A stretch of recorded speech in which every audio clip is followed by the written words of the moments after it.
Following the completion of the initial round of peace talks with the banned Hnlc National Liberation Council, the Hnlc, the Deputy Chief Minister in charge of Home Police, Preston Tinsong, expressed optimism regarding a potential resolution.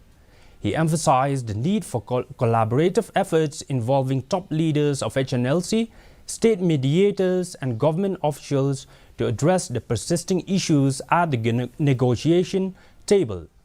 While acknowledging the completion of the initial round of tripartite talks with Hnlc, he said that the situation remains dynamic, characterized by ongoing fluctuations and challenges.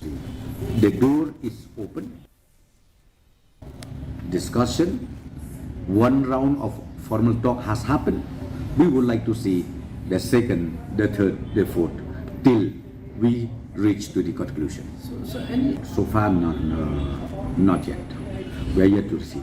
Because see, if they do, I think it will come through their, their interlocutor again. Because they have already sent to us officially that whatever communication, they'll do it through Mr. Sadambla, and then it will come to their government. United Democratic Party President Matt Bartlett